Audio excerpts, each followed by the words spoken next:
Olá pessoal, tudo bem? Estamos aqui mais uma quinta-feira, dia 10 de setembro, com a nossa devocional semanal Sebecal, dos cristãos brasileiros em Calgary. Hoje a gente vai continuar o tema que a gente começou na semana passada, falando sobre o medo. O título dessa série, que a gente está conversando ao longo de todo esse mês de setembro, é Não Tenha Medo. E a gente vai conversar hoje aqui mais um pouquinho sobre a questão do medo e a importância da gente ouvir a voz de Deus nos dizendo: não tenha medo. A gente vive, como eu falei na semana passada, uma época difícil, de muita incerteza, incerteza relacionada à questão do vírus e incerteza econômica, incerteza em relação à saúde, o medo da doença chegar na nossa casa. Você sabe que existe, o medo ele sempre é potencializado, ele se torna muito mais grave e maior do que na verdade é. Esse é um problema do medo, ele sempre se potencializa na nossa vida. Então a gente precisa mesmo ouvir e confiar na palavra do Senhor que diz: não tenha medo. A gente hoje vai conversar mais um pouquinho sobre esse assunto. Eu queria lembrar uma história que aconteceu comigo. Foi um dos dias que eu senti mais medo na minha vida. O ano era 1994, já bastante tempo atrás, mais de 20 anos. Eu tinha 20 anos de idade e a gente morava no Rio de Janeiro, tinha acabado de chegar no Rio. Era o meu primeiro ano lá no Rio, a gente tinha se mudado de Recife para o Rio e a gente morava num prédio de 20 andares, a gente morava no 20º andar. E a gente tinha uma vizinha que morava porta a porta com a gente e eu lembro que eu cheguei da faculdade, eu estava almoçando com meu pai, com a minha mãe e na hora do almoço bateu na nossa porta a nossa vizinha. E a nossa vizinha entrou e perguntou: vocês viram algum movimento, ouviram algum barulho aqui no corredor? E nós falamos: não ouvimos nada, o que aconteceu? É porque eu fui levar minhas filhas na escola e voltei, e quando eu voltei a porta está meio aberta, ela está assim, só uma frestinha aberta, mas ela não está fechada, e eu estou achando estranho, porque não tinha ninguém em casa.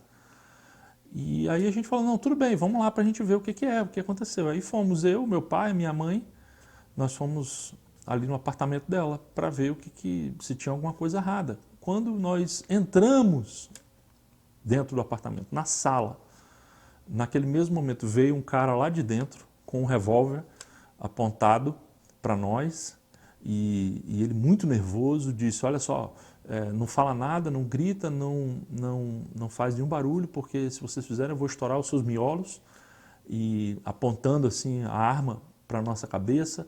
E naquele momento a gente recebe aquele banho, né, de adrenalina, começa a tremer tudo, fica gelado, e ele então leva a gente, coloca a gente dentro do quarto da mulher e tranca a gente lá dentro do quarto e fala assim: olha, não saiam daí, porque se sair eu vou estourar os miolos de vocês. E a gente lá fica, nós quatro, ali no quarto da mulher. Na cama da mulher a gente podia ver aquelas caixas pretas, estofadas, né, de joias, todas as caixas abertas, assim, jogadas em cima da cama. Ele tinha roubado todas as joias da mulher. A mulher acho que tinha bastante joia. E naquele momento a gente ficou ali no quarto, sem saber o que estava acontecendo, se ele ainda estava no apartamento, se ele tinha fugido, apenas com aquela ordem: não saiam daí, fica aí, senão eu vou estourar os seus miolos. E, enfim, gente, foi realmente um momento bem difícil, de pânico, que a gente teve ali no quarto. E eu me lembro que eu falava com meu pai o tempo todo: pai, nós vamos morrer, nós vamos morrer, nós vamos morrer. A mulher chorando muito e a mulher dizendo: nós vamos morrer, nós vamos morrer. E eu me lembro que meu pai, naquele momento, com a calma que é peculiar dele, chegou para mim e disse: calma, meu filho, não vai acontecer nada não, vai dar tudo certo. E aí ele falou o seguinte: você acha que nós viemos aqui para o Rio com uma missão de plantar uma igreja e Deus, assim, antes da gente nem começar o projeto, vai permitir que a gente simplesmente morra aqui nesse... A gente ainda tem muita coisa para fazer aqui no Rio de Janeiro, então não vai ser essa hora. E ele disse aquilo, eu não acreditei muito na hora, mas o fato é que a gente ficou ali naquele quarto, talvez por uma meia hora, 40 minutos, não me lembro ao certo, talvez tenha sido até menos, mas para nós pareceu uma eternidade. E daqui a pouco a gente ouviu a voz de uma amiga dessa mulher lá do prédio, ela entrou e ela foi até o quarto e abriu a porta e perguntou o que que era, porque ela estava ligando para a mulher, ninguém atendia, ela resolveu vir no apartamento. E quando ela chegou lá, não viu ninguém e foi entrando e foi chamando e a gente estava lá dentro do quarto. Graças a Deus não aconteceu nada conosco, a mulher de fato perdeu ali as suas joias e outras coisas que aquele ladrão roubou, mas esse foi um dia que eu nunca vou esquecer, aquela sensação de medo da morte, a morte perto de nós e a qualquer momento a gente podia levar um tiro ali e morrer. Graças a Deus não aconteceu nada, mas eu estou trazendo essa história para falar hoje sobre o medo, porque aquilo que meu pai me falou me marca muito e eu vejo uma forte ressonância disso na Bíblia. Eu queria lembrar hoje aqui com vocês duas histórias envolvendo o apóstolo Paulo. No livro de Atos dos Apóstolos, a gente tem duas histórias em que o apóstolo Paulo ouve da voz de Deus a expressão não tenha medo. Uma é no capítulo 18 de Atos e a outra é no capítulo 27. Eu queria ler primeiro no capítulo 18, o apóstolo Paulo estava na cidade de Corinto e ele estava pregando o evangelho ali, uma certa oposição surgiu contra o apóstolo Paulo por parte de alguns judeus ali daquela cidade. Ele decide então ir pregar para os gentios, não apenas para os judeus. E o versículo 9 diz o seguinte: certa noite o Senhor falou a Paulo numa visão. Não tenha medo, continue a falar e não se cale, pois estou com você e ninguém o atacará nem lhe fará mal, porque muita gente nessa cidade me pertence. Então Paulo permaneceu ali 1 ano e meio ensinando a palavra de Deus. Essa é a primeira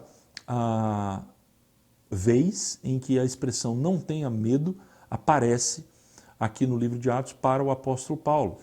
A segunda vez que essa expressão vai aparecer, alguns anos mais tarde, o apóstolo Paulo está a caminho de Roma, melhor dizendo, onde ele seria julgado pelo imperador. Ele estava num processo, ele estava preso e ele estava sendo levado de navio para Roma, onde ele deveria ser julgado, onde a sua causa, visto que ele tinha apelado para César como cidadão romano, e ele seria julgado em Roma.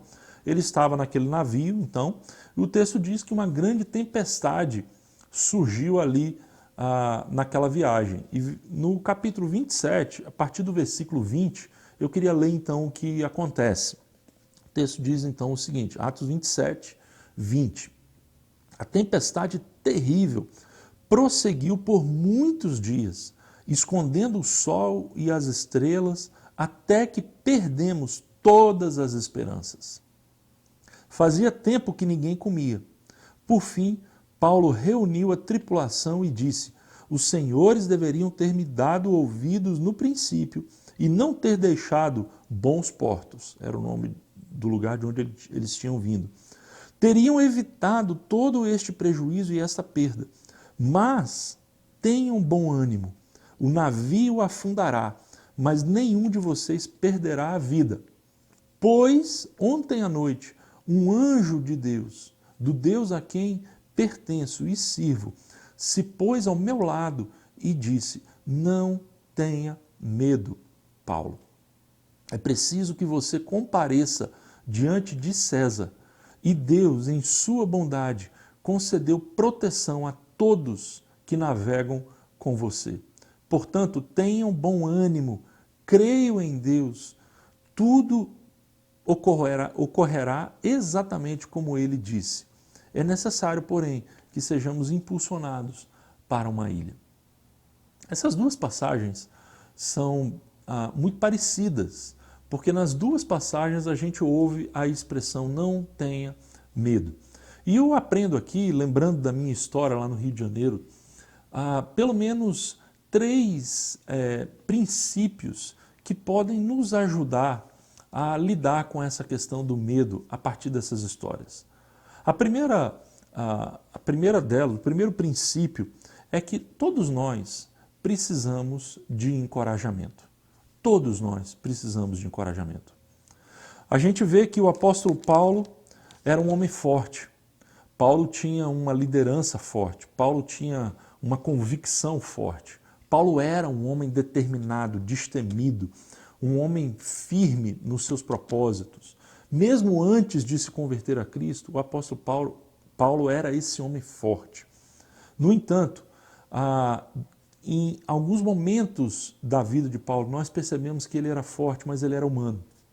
O primeiro deles, quando a gente lê aqui que Paulo estava em Corinto, nós não sabemos, o texto não diz exatamente o que havia acontecido ali, mas provavelmente ele começou a ter uma crise de medo ou uma crise de desânimo, e ele pensava, poxa, será que não é a hora de eu sair daqui, não é a hora de eu ir para outra cidade, está tendo uma certa oposição, e o anjo, na verdade o Senhor, o texto diz, aparece a Paulo numa visão e diz a ele, não tenha medo, continue a falar e não se cale.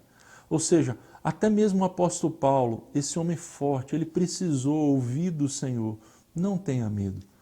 Todos nós precisamos de encorajamento. O medo, como nós falamos na semana passada, faz parte da nossa experiência humana.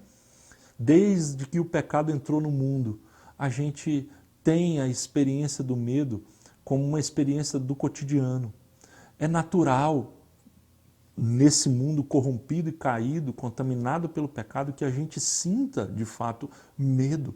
Nós somos fracos, pecadores, e o medo é uma realidade na nossa vida. Por isso, nós precisamos de alguém que chegue para nós e diga, não tenha medo. É um encorajamento que nós precisamos. Naquele dia que eu estava naquele apartamento, o meu pai foi essa pessoa que chegou para mim e disse, meu filho, não tenha medo, vai acabar tudo bem. A gente precisa de alguém que chegue para nós e nos lembre que nós temos um Deus e que nós podemos confiar em Deus, seja qual for a situação.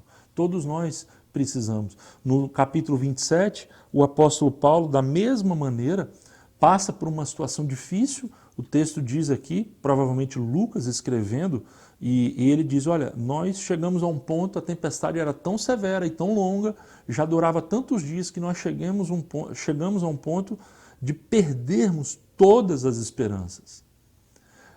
O apóstolo Paulo estava naquele navio e foi necessário que um anjo de Deus aparecesse a Paulo também durante a noite e dissesse a ele, Paulo, não tenha medo. Todos nós precisamos de encorajamento. E quando eu digo todos nós, significa não apenas eu, pessoalmente, mas significa também aqueles que estão ao nosso redor. Porque tantas vezes a gente é tão preocupado, a gente fica tão apavorado com determinadas situações que nós nos esquecemos que existem pessoas ao nosso lado que também precisam de encorajamento. Veja que o meu pai, certamente, por ser humano, ele também estava com medo naquele momento. Mas ele olhou ao lado e ele viu que havia ali pessoas, eu e aquela mulher, que estavam com mais medo do que ele. E ele naquele momento se sentiu na responsabilidade de dizer, olha, não tenham medo. Muitas vezes a gente tem essa experiência quando nós temos filhos. A gente passa por momentos difíceis e a gente está apavorado, mas a gente sabe que está ali o nosso filho e a gente precisa transmitir calma a ele. Então a gente acaba sendo não apenas alguém para receber encorajamento, mas alguém para dar encorajamento. Então eu queria que você soubesse que, em primeiro lugar, que todos nós precisamos de encorajamento. Você precisa de encorajamento, mas aqueles que estão ao seu lado também precisam de encorajamento. também precisam que você em algum momento diga, olha, não tenha medo não, continua firme, porque isso vai acabar bem. Então essa é a primeira lição que nós aprendemos aqui desse texto. Todos nós precisamos de encorajamento. A segunda lição que a gente aprende aqui sobre esse encorajamento na hora do medo é sobre a vitamina PP. É o que eu vou chamar aqui, é o que eu chamo aqui de vitamina PP. A melhor vitamina, o melhor antídoto contra o medo é a vitamina PP. E você precisa dessa vitamina. Aqui no Canadá se fala muito da vitamina D, que é a vitamina do sol. Muitas vezes a gente pega pouco sol por causa do frio ou do clima e a gente acaba, todo mundo dizendo que nós precisamos tomar um complemento que é a vitamina D, que fortalece o nosso sistema imunológico e outras coisas. Pois bem, eu quero aqui falar não da vitamina D, mas da vitamina PP. E o que eu chamo, e por que essa vitamina chama PP? PP de presença e propósito. Presença e propósito. Por que presença e propósito? Você percebe nas duas histórias que a consciência da presença de Deus ali naquele momento de crise trouxe paz, calma e serenidade ao apóstolo Paulo. Na primeira passagem, o texto diz claramente que o Senhor falou com ele dizendo, não tenha medo, continue a falar e não se cale, pois estou com você.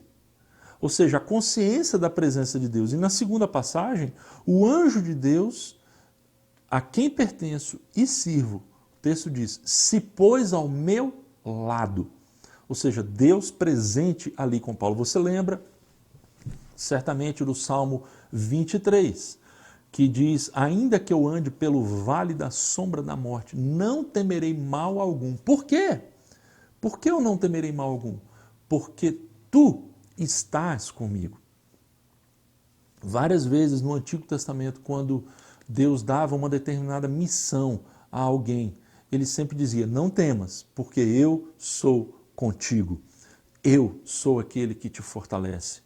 Essa batalha não é sua, mas é minha. Ou seja, a presença de Deus e lembrar da presença de Deus é aquilo que nos fortalece em meio ao medo. Você lembra daquela situação em que os amigos de Daniel foram colocados na fornalha ardente, lá na Babilônia. E eram 3 amigos, mas quando o rei olha, ele vê 4 pessoas, porque o anjo do Senhor estava ali no meio da fornalha. Muitas vezes o Senhor não vai nos livrar da fornalha, mas Ele nos livra na fornalha. Ele está conosco no meio da tempestade, como o apóstolo Paulo aqui teve na sua experiência, como é relatado no livro de Atos. Então o primeiro P, gente, é o P da presença. Não há nada que possa nos trazer mais conforto e encorajamento na hora do medo do que a consciência e a certeza de que o Senhor é aquele que está conosco. Lembrando aquelas palavras de Jesus lá em Mateus 28, eu estarei com vocês todos os dias, até a consumação dos séculos. Na hora do medo, você precisa se lembrar que Deus está com você. Não há nada pior do que você estar sozinho no meio de uma tempestade. E é por isso que você precisa lembrar que o Senhor está com você, o Senhor é contigo. E o segundo P, gente, que também é muito importante, é o P do propósito. Veja que isso também é presente nas 2 histórias que nós lemos. Paulo diz, melhor dizendo, o Senhor disse a Paulo, não tenha medo, continue a falar e não se cale, pois estou com você, é o primeiro P, o P da presença. E o segundo P, e ninguém o atacará nem lhe fará mal, porque muita gente nesta cidade me pertence. Deus estava dizendo a Paulo, olha só, você ainda tem uma missão a cumprir aí nessa cidade de Corinto. Eu ainda tenho muitas pessoas que precisam ouvir o Evangelho e você vai ser o instrumento, o meu instrumento nessa cidade para levar o Evangelho a essas pessoas. Eu tenho um propósito neste lugar e você é o meu instrumento. São as mesmas palavras que o meu pai me disse naquele dia. Meu filho, a gente ainda tem uma missão para cumprir aqui nessa cidade. A gente acabou de chegar, Deus nos deu uma missão e Ele vai nos preservar para cumprir essa missão. Lá no texto do capítulo 27, na história da tempestade, o anjo do Senhor vai dizer a Paulo, não tenha medo. E veja o que ele diz logo em seguida, é preciso que você compareça diante de César. Ou seja, nos propósitos de Deus, era necessário que o apóstolo Paulo fosse até Roma e ele pregasse o evangelho em Roma e ele comparecesse diante de César.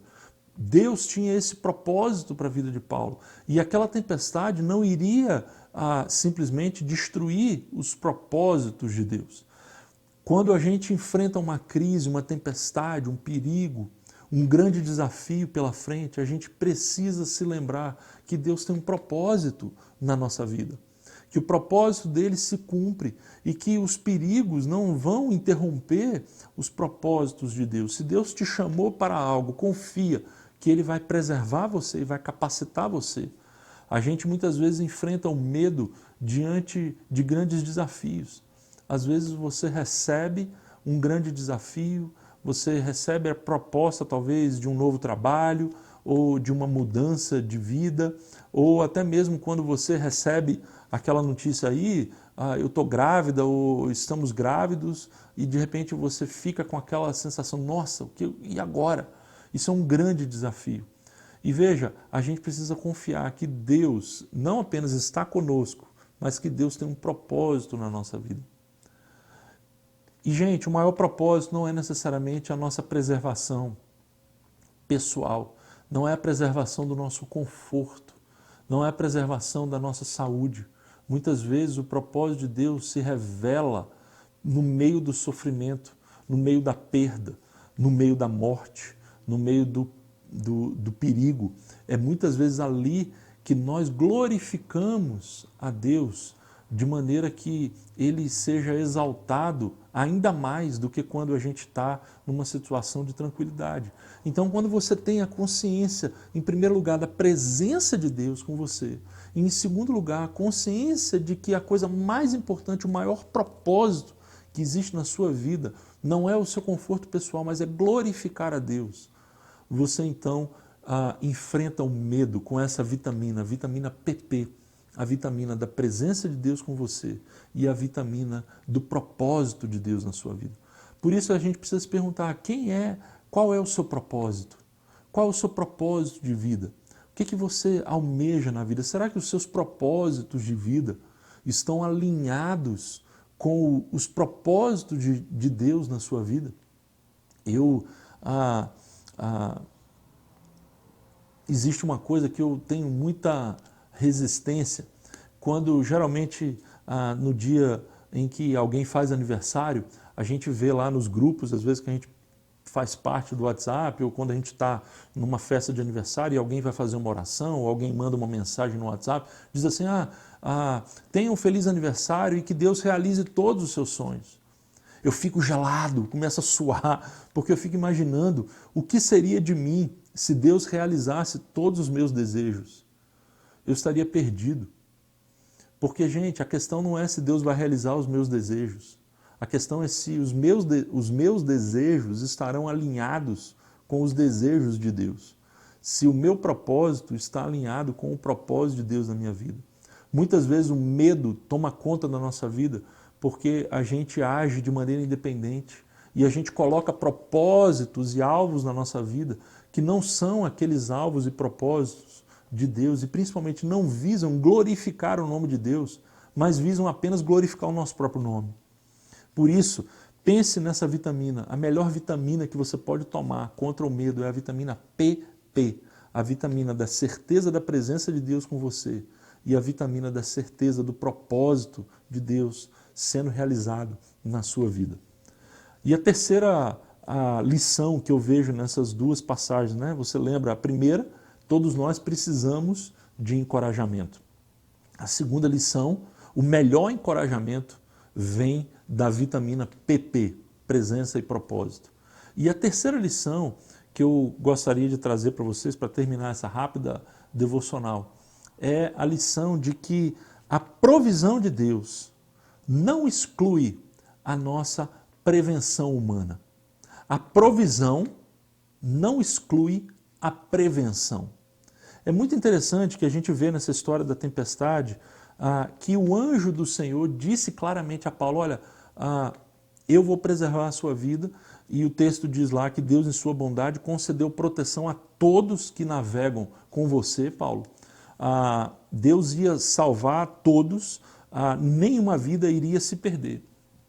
Mas o texto, lá no versículo 31, vai dizer o seguinte, Paulo então disse ao oficial no comando e aos seus soldados, se os marinheiros não permanecerem a bordo, vocês não conseguirão se salvar.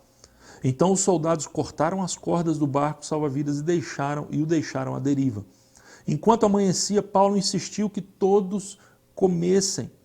De tão preocupados, vocês não se alimentam há 2 semanas, disse ele. Por favor, comam alguma coisa agora para o seu próprio bem, pois nenhum fio de cabelo de sua cabeça se perderá.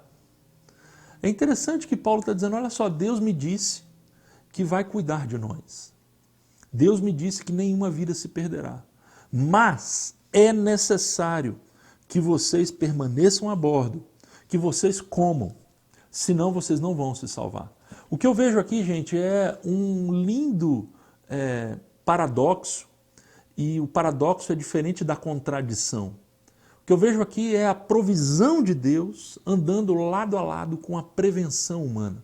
O fato de Deus proteger você, o fato de Deus prover para a sua vida, o fato de Deus dizer, eu estou com você, não tenha medo, não significa que você vai viver de maneira irresponsável. Não significa que você vai se expor a riscos de maneira desnecessária ou mesmo desobedecer a palavra de Deus, como se você tivesse uma espécie de corpo fechado. Não. A provisão de Deus na sua vida não exclui a prevenção.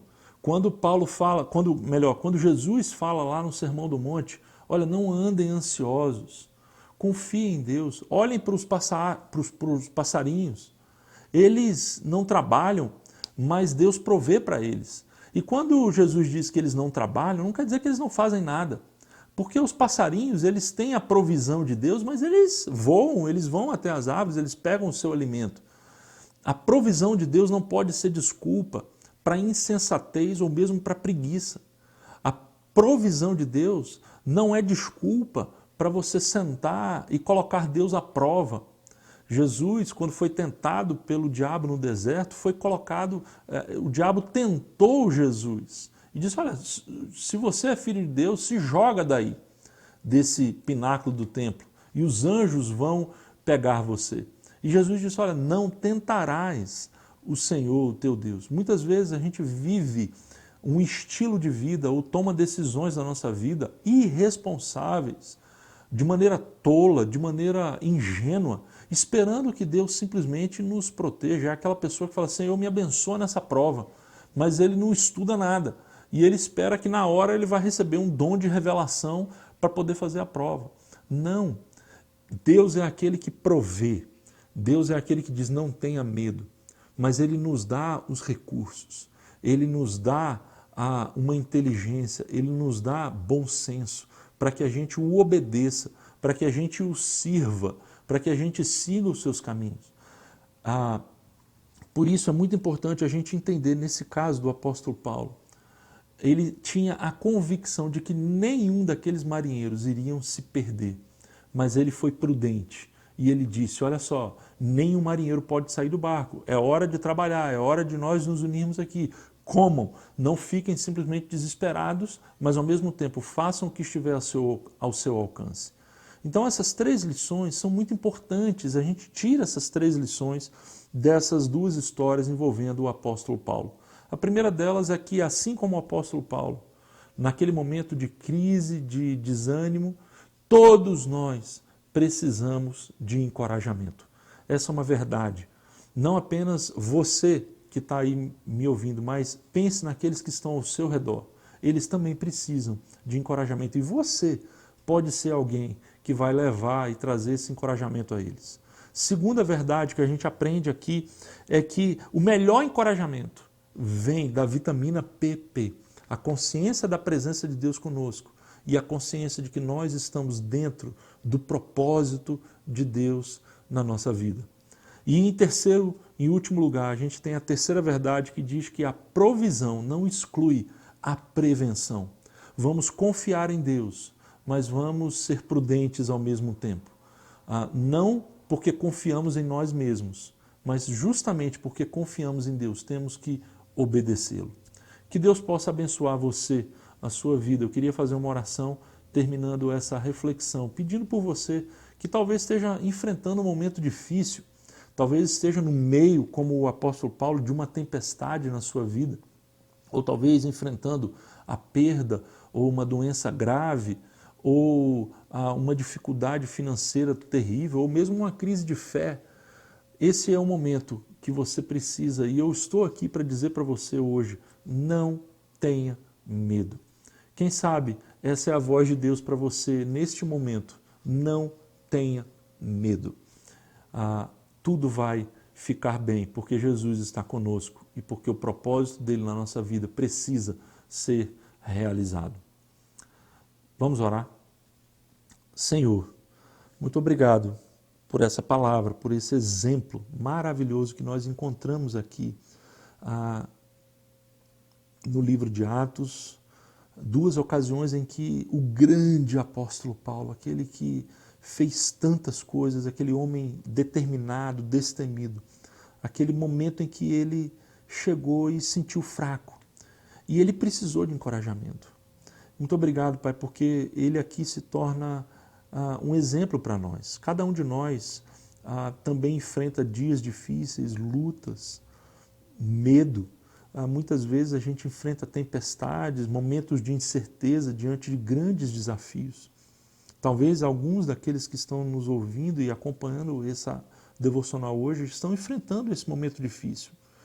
E nós te pedimos, ó Pai, que o Senhor visite cada um e que o Senhor dê a cada um essa vitamina que nós ouvimos hoje, a vitamina PP, a consciência clara de que o Senhor está conosco todos os dias. E ao mesmo tempo, a consciência do teu propósito na nossa vida, a consciência de que o Senhor vai nos usar como instrumentos para a tua glória e que o teu nome vai ser engrandecido na nossa vida, seja na nossa morte. O que importa é que o teu nome seja glorificado na nossa vida. Ó Pai, abençoa aqueles que estão enfrentando o medo. Dê a eles, Pai, dessa vitamina. E nos ajude, Pai, a confiar e a entender o significado dessa expressão, não tenha medo. Nos ajude, Pai, ajude a cada um que está ouvindo hoje essa devocional, que o Senhor nos ajude a enfrentar o medo, ouvindo a Tua palavra, que a Tua palavra seja o nosso remédio. Essa oração que nós fazemos em nome de Jesus. Amém. Tudo bem, gente. Muito obrigado pela sua presença aqui conosco. Lembramos que a gente continua essa série na próxima quinta-feira. Quinta-feira que vem a gente continua falando sobre essa expressão não tenha medo. E nós vamos conversar um pouquinho sobre a experiência de outro grande profeta de Deus, outro grande servo de Deus, que foi o profeta Elias, lá no Antigo Testamento. E a gente vai ver como Elias, mesmo sendo um homem como o apóstolo Paulo, corajoso, destemido, teve um momento terrível de fraqueza e sentiu medo. E a gente vai ver como Deus lidou com Elias naquele momento de medo na semana que vem. Não perca, quinta-feira que vem, às 7 horas da noite, a gente volta para mais uma reflexão dos cristãos brasileiros em Calgary. Se você estiver por aqui, venha nos fazer uma visita, domingo, 10h30 da manhã, aqui na nossa igreja, Força Evangélica Free Church, em Calgary, tá bom? Um grande abraço, tenha uma ótima noite com a sua família, seus amigos e até quinta-feira que vem.